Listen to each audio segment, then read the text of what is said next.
Je vais vous dire, en fait, dans notre République, dans notre démocratie, le fonctionnement de la démocratie repose sur des élus, en fonction de la taille des collectivités, des responsabilités qui perçoivent une indemnisation et qui ont même un droit qui est inscrit de façon extrêmement précise pour ce que l'on appelle les frais de représentation. Pourquoi tout cela existe? Pour éviter une chose, c'est que, d'abord, pour faire en sorte que ça marche, et deuxièmement, pour éviter que les élus ne soient tentés d'aller travailler pour des intérêts privés, pour assurer leur train de vie. On ne peut plus, pour certains d'entre eux, on ne peut plus, allez, ambitieux. Parce que je vous mets au défi, Madame Dati, vu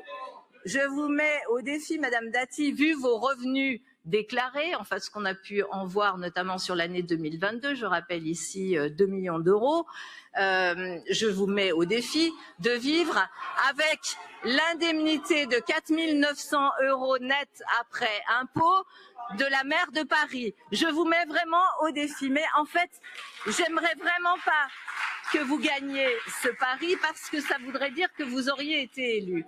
Et je souhaite vraiment que Paris reste une ville dans laquelle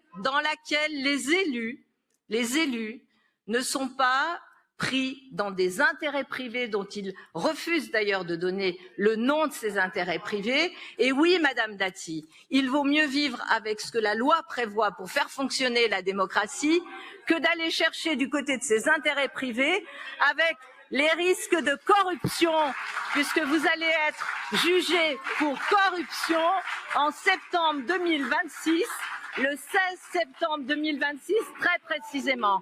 Madame Dati, vous qui avez été garde des Sceaux, vous qui émargez toujours aux effectifs du ministère de la Justice après 18 ans de disponibilité, vous devriez vraiment faire en sorte que la vérité devant les Parisiens soit connue et que les intérêts privés pour lesquels vous travaillez et vous vous enorgueillissez, mais en même temps vous allez être jugé pour cela, que les Parisiens le sachent. En tous les cas, ici, on le rappellera en permanence.